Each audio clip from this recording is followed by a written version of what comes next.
Morning. It is a very good morning because we are in more courts. But more importantly, the 20 million people of this state have been vindicated because it's their will that was subverted by power-obsessed Democrats with this gerrymandering. Democrats have illegally gerrymandered the districts for Congress, for state senate, and for assembly. They tried to cheat, they tried to rig elections, and they got caught and they got outed. The judge's decision is a total rebuke of the brazen attempt to steal elections going forward. It's not just a gerrymander, we're calling it a Hochul-mander. Kathy Hochul is directly responsible for the outcome of these maps. She said it herself. She admitted it in her very first interview after being sworn in as governor, that she was going to use her power to gerrymander districts to ensure that Joe Biden has the votes for his disastrous agenda. She herself called herself a Joe Biden Democrat at that point. She has the same craven disrespect for the law as her former boss and partner and mentor, Andrew Cuomo. This is the arrogance and the lawlessness that is a consequence of one-party Democrat control of this state. But it's not just the law that they disregard. They also disregard the will of New Yorkers who, and the voters that came to the polls not once but twice to take redistricting out of the hands of politicians and to give district drawing powers to an independent bipartisan panel. That panel, wasn't paneled this year. Democrats made a mockery of that commission, though. They undermined every step of the work that commission was chartered to do, because they always planned to have the fail-safe, to have the exit strategy, to kneecap that commission, and then take the maps in the back room, in the smoke-filled rooms in Albany, and draw them themselves the way they wanted them in the first place. And Republicans called this from day one. From day one. We campaigned all last fall, and referendums failed because we exposed what they were trying to do to undermine that process. And it played out exactly as we have warned the whole way. And when we did it, we vowed to take it to the courts because the law in the New York State Constitution was crystal clear as it came to reapportionment. And they have ruled emphatically in our favor that the maps produced by the legislature are unconstitutional gerrymanders. And I hope everyone in the media points out what hypocrites Kathy Hochul and the Democrats in the legislature are by doing so. They make sweeping protestations about fairness in elections and how they're going to run transparent government. It's a total joke. Kathy Hochul colluded with New York and Washington Democrats to ram through the most brazen rigging of our elections we've ever seen. The courts ruled, and now they must comply. They need to get to work immediately to redraw these maps. They should go to work right away, not take long weekends. There's no time to waste. They have only until April 11th by Judge McAllister's decision to present fair bipartisan maps. Hochul and Attorney General Tish James, they came out late last night and they said that they plan to appeal. It just proves our point that she's a puppet master of this entire corrupt process in its state. But the eyes of the state are on Kathy Hochul right now. People understand what is happening, and they're angry. They've had enough of the illegal power grabs and the arrogance and the hypocrisy of their government. And when we get done, every single voter is going to know and hold Kathy Hochul accountable in November. So at this time, I'd like to turn things over to a great partner, a great friend, and a great leader, State Senator Rob Ward, the leader of the Senate Republican Conference. Chairman. Thank you very much. Well, Chairman, I want to thank you for hosting this press conference. I want to thank you for having me here, for your partnership. And to echo and sort of expound upon what the Chairman talked about there, this has been one hell of a week for New York Democrats and my partners in the legislature. We have a late budget. Today is April 1st. Today the budget should have been adopted, and it's late. And there's no sign of a budget deal in sight. We have crime, at all-time high across the state, in New York City, Rochester, Buffalo, Syracuse, all across. 3 Buffalo police officers shot, wounded, just this past week. They can't even agree. They can't even come together to agree that the cashless bail has been an unmitigated disaster. They have no solution to stop the violent crime. In fact, they continue to double down and exacerbate it. Just, I think, today, less is more. 8,000 folks will be released from prisons, or from released from parole. They'll be released from parole. So they were released already from jail. They're on parole. Now they're released from parole. Out of the system entirely. So everything they're doing is doubling down. Should increase the gas tax by 55 cents a gallon. And now, maybe the marquee thing they were trying to do to solidify their power by, as the chairman said, drawing partisan maps. And it's important to remember how we sort of got here. There was in 2014, people in New York voted for a non-partisan or bipartisan process. They thought, you know what, I should pick my elected officials. They shouldn't pick who their voters are. And that was passed by Republicans and Democrats, overwhelmingly. This was the first year that process was allowed to take place. First of its kind in New York State, where you were going to have an independent redistricting commission. That commission was undermined by Democratic leaders in the legislature, by the governor, and in fact, their own statements. The governor said, I am the leader of the Democratic Party in New York State, and it's my obligation to make sure that our maps favor Democrats. She made no bones that this was going to be a partisan process. You look at the maps, congressional, Senate maps, they did not follow the Constitution. We said from the beginning, these maps were unconstitutional. New York State has a constitutional amendment, again, passed in 2014 by the voters of New York, and that process said that these maps were to be bipartisan. These maps were to have input from both caucuses in the Senate and the Assembly. They did not. They were drawn essentially in a weekend because the IRC process broke down, and literally a couple days later, we had maps drawn by Democrats in the Senate and the Assembly that literally drew Republicans. I have 20 elected Republicans today in the Senate.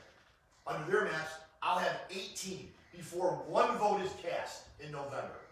They eliminated 2 Republican senators. That isn't bipartisanship. That's not transparency. That's not adhering to the will of New Yorkers. And as it turns out, a judge agrees with us. Judge McAllister ruled that these maps were unconstitutional. The Democrats didn't follow the law. They didn't follow the process. They didn't follow the New York State Constitution. And that's why he tossed out all the maps. Every single one of them, and he said they're banned. You cannot use them in 2022. And the legislature has till April 11th, to draw maps with substantial bipartisan input. That's adhering to the law. That's adhering to the will of New Yorkers. And as early as today, we will be reaching out to Senator Andrea Stewart-Cousins and my colleagues in the Democratic Conference to implore them, to encourage them. We want to work with you. Work with us to draw maps, not only to adhere to the judge's orders, but adhere to the will of the people of New York. That's what should happen. That's what the judge wants to happen, and that's what they should do. April 11th is not far away. They got to get a budget passed. They're going to spend billions of dollars. They got to get that budget passed, and they got to get new maps drawn, essentially in the next 10 days. That's a lot of work for New Yorkers, and as the chairman said, we shouldn't be taking long weekends. We should be in Albany. We should be hard at work on both of these fronts, because we have a lot of work ahead of us on behalf of the people of New York. But no question, these maps have been declared unconstitutional. We didn't follow our own process. We didn't follow our own law. And even groups like, there's groups that I have long not always agreed with, Common Cause, the League of Women Voters. These are not groups that are Republican-aligned groups. They knew these maps did not follow the process, that these maps were not in keeping with the Constitution and the law that was passed by New Yorkers. And now a judge, again, has affirmed that. A judge has just affirmed what Republicans in the state Senate and Republicans at all levels that said that these maps were partisan maps that went directly against the will of the people of New York. It was done behind closed doors. It was the opposite of the most transparent administration that we would ever see, which we're still waiting to see. But maybe, maybe next time. But the fact of the matter is, we have no time to waste. So we will be reaching out to our colleagues today to implore them. They have to be bipartisan maps, so we want them to come work with us. Let's create fair maps that the people in New York want. Let's let the people in New York choose their elected officials. And I agree with the chairman. I think, should that happen, there will be a sea change on the representation in the Senate, the Assembly, and the governor's office this coming November. But that's up to the people in New York. They should get that chance, a fair chance to send people they want representing them in November and beyond. So, pleasure to be here, and certainly happy to take any questions. Any questions? Gentlemen, the 11th, are you concerned that budget talks could continue to stall as you get closer to that April 11th deadline? And what does that do for the quality of the maps that could be drawn up in such short time?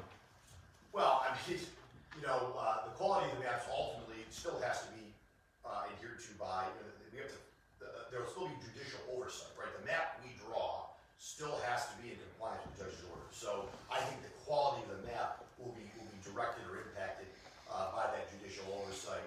Obviously, with the budget being late, I can't imagine this is going to make, I would be more concerned with the budget actually, getting done, because you got a lot of things in there that are being debated right now. It did not sound like they were close on we don't even have table targets, meaning we don't even have agreement on how much things cost.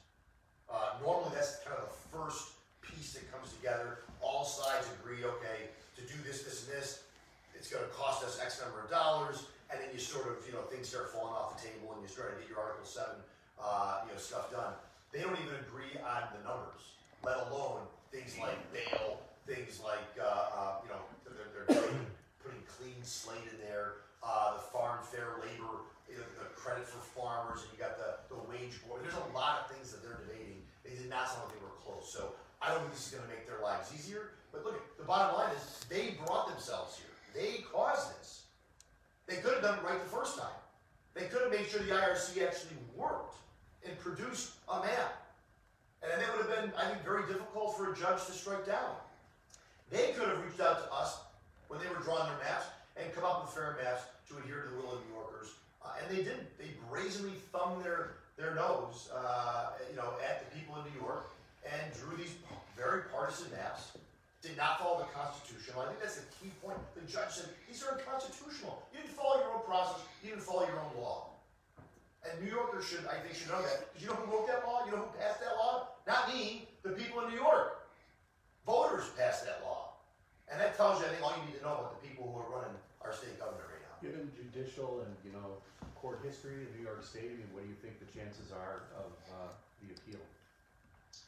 I mean, I'm certainly, no legal scholar, and I don't think the senator would attest to me either. But you've got a very thorough decision yesterday by Judge McAllister.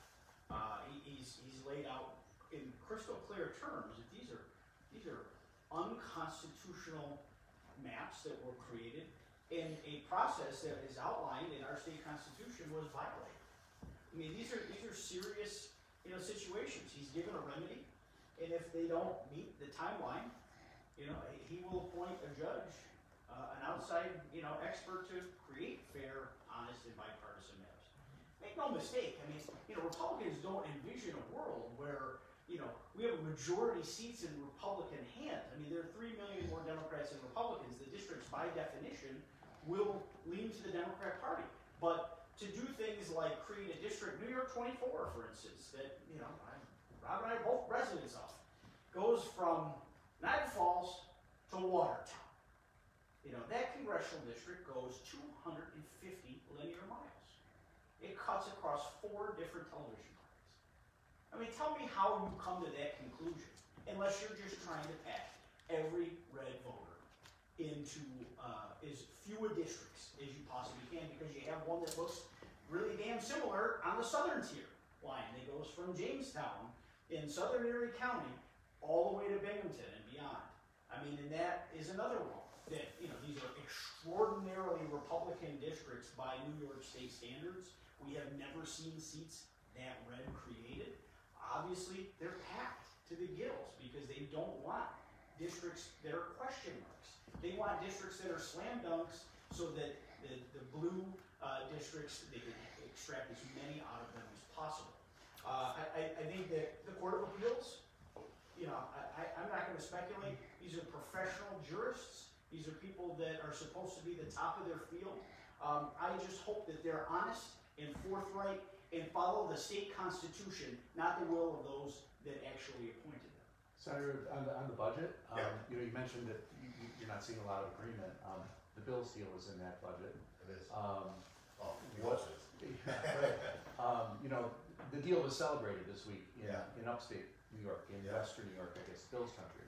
But it's getting a lot of bad ink elsewhere. Yeah. Do you have any fears? What are your thoughts on where it fits into the budget? My fears are how it's been handled, right? I mean, look, I've been very open and very public that I want the Bills to stay here, both as a fan and as an elected leader. I think that I don't think those are two mutually exclusive lanes for me. I think there's good economic, cultural, social reasons the Bills should remain in New York, which means they remain in Buffalo. But how the governor has handled this, and when I say that, what I mean is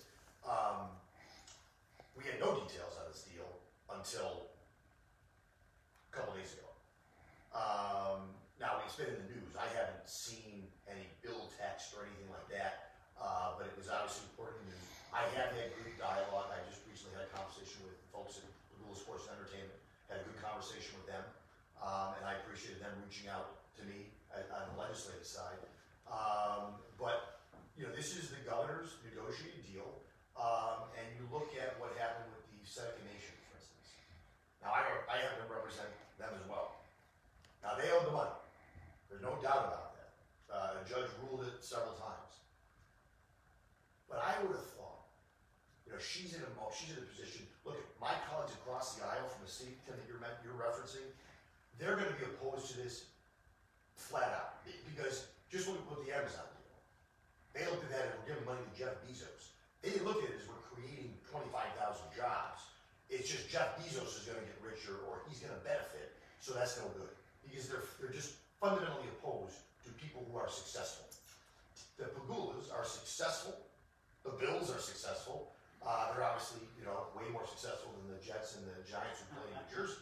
So, my point of that is, you know, they're going to always oppose any benefit for a guy like the Pagula family, or for a family like the Pagulas, who, by the way, also happen to make their fortune extracting natural gas, which they are also opposed to. So I'm not surprised when I hear people like, you know, Jabari Brisport, when I hear people like Julius Salazar, even Liz Kruger, you know, sort of take an axe to the deal, right? And the governor has to know that. She has to know that, and she's going to have to navigate that. But when you see the Senators should be somebody, they're in Western New York. This money was generated. I'm sure they want the Bills to stay in Buffalo. They should be saying this is a good, you know, she should be, to not tell them, we're going to take this money and put it towards the stadium. To not have them come out and say, we're happy that at least finally the money that we pay New York State is going to come back to Western New York. I've talked to the Senators for years. That's been their biggest gripe with the money they pay. Whether it was to Niagara Falls or the state of New York, they never saw any of that money come back to economic development.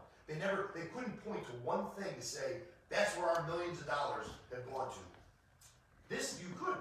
When, you know, when this is built, you wouldn't be able to. But because of really just not communicating with them, not having a dialogue, and saying, we're going to put your money in here, how do we do this in a positive way so that you guys can support this stadium? Instead, they took a blowtorch to the deal because she didn't include them. I think they felt bamboozled or lied to or whatever. And there's a long history of them being treated that way, and this is just a continuation. That's an unfortunate development, but it's also a missed opportunity for the governor in this whole deal. She needs to be creating allies of this deal. The people of Buffalo, the Pagulas, the Bills, the city of Buffalo, Western New York, we're depending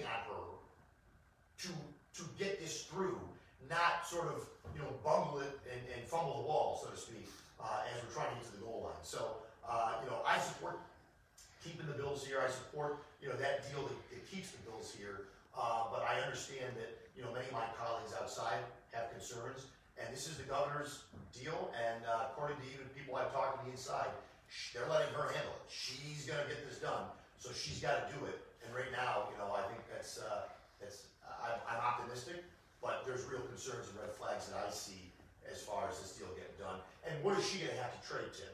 What is she going to have to do to get it done? What is going to fall off the table? Is bail going to fall off the table? There's a lot of other issues that are facing New Yorkers that I worry are going to become a victim to get this deal done because she's handled it poorly. Have you seen where it sits in the budget? I mean, No. There's the county executive, I think, made a reference to a fund that he must have been told. I suspect, I don't know that. He made it's an economic development fund, but that could be a lot of places. They can put these things. It could be in aid to localities. It could be in state ops. It could be in a standalone at the end of the budget bill kind of thing. So I have not seen. There's not one budget bill, to be clear. They haven't produced one budget bill. Whether it's education funding, I think the only bill that they produced is debt service, right? The bill to pay the bills that we keep incurring and growing. So the credit card bill, that's the only budget bill that has been put in print. So I haven't seen any budget bill. should Bills fans be nervous? I think Bills fans, maybe by definition, Bills fans are always nervous, right? We're always a little bit nervous until it's done. Let's just hope we don't have a repeat of 13 seconds. Let's hope we get this done. And I'm optimistic. And there's other, by the way, there's other colleagues of mine here in Western New York, Senator Morello, Senator Gallivan, Senator Rath, that are supportive of keeping the bills here. And so, we're certainly doing our part from our vantage point to help this deal, hopefully this deal gets done. You guys could get that done in 13 seconds. It'd be Just great. one more piece on the Seneca. How many times has the Seneca money been counted in budgets over the years between Andrew Cuomo and others? I think where Kathy truly failed this week in talking about the Senecas are going to pay for the state. There was PR to try to win over some of the downstate voices that were having an anxiety attack after they're seeing $600 million from state resources there. So she sort of says, "Oh look, we're going to pay for it with that pot of money." That pot of money has been counted in budgets for the last 5 years. Andrew Cuomo, counted it and spent it 3 times over, and it never actually entered the state treasury. That was nothing more than a PR ploy, and meanwhile she pisses off the Senecas. She's absolutely no farther along in getting the deal done downstate because, I'm not going to put words in anyone else's mouth, but this woman's in over her head. Kathy Hochul is not Andrew Cuomo. He could teach a master's class on how to run state government, whether I agree with his politics or not, or his tactics. He knew where everything was. Kathy Hochul is in completely over her head in this process. Any other questions? Yes. Yeah, a little off topic, but the state's reinstating its requirements for increased staffing levels at nursing homes today in response to the pandemic. Can I just get a response on that, or? So I haven't seen this. I'm here for the first time right now. If that means they're going to hire back, you're talking about the staffing ratios that was passed. Look, I think this is going to be a problem. I voted, we had concerns about it when it was passed, ratios, because what we've seen is a man-made staffing shortage and crisis with the vaccine mandates. We don't have enough nurses. So you can set the number whatever you want to. If I said every cameraman had to have someone else with you had a reporter and a cameraman, I could put that on paper. But if you can't find enough people to fill those spots, it doesn't matter. Right? It doesn't. You can set whatever number you want to. If the people aren't out there to fill the spots, you're not going to get there. And then what happens to the nursing homes? I'll tell you what's going to happen. They're going to say we're going to have to admit less people because the number is the number. So less beds will be available. And where do those folks who would be in the nursing home go? They'd have an ER room at a hospital. That's already happening. That is already happening. This policy is going to create a disaster. The mandate requirement, Kyrie Irving doesn't need a vaccine to play in front of 18,000 people, but but, you know, because apparently there's an NBA player shortage.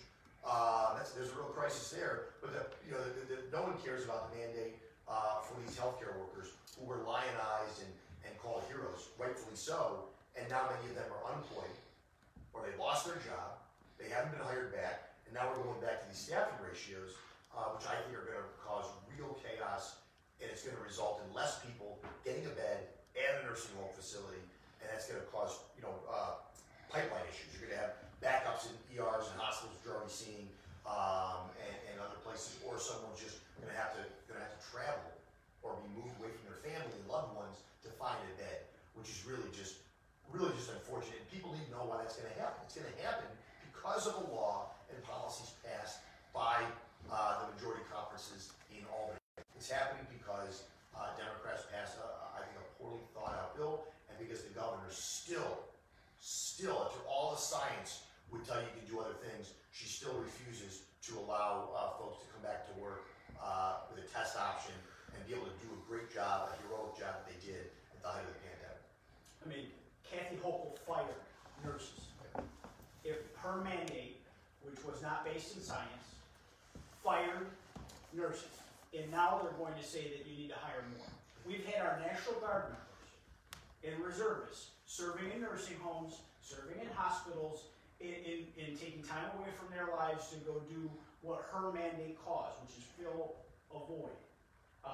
And now when we're beyond a lot of the spikes in COVID, she's going to try to reinstitute staffing mandates. I mean, Kathy Hochul's policies created a crisis in staffing in all of our medical facilities. And she did it in the name of politics, not in the name of science. Kathy Hochul, again, where's this? Any other questions? Thanks, everybody. Thanks, guys. Thank you, guys.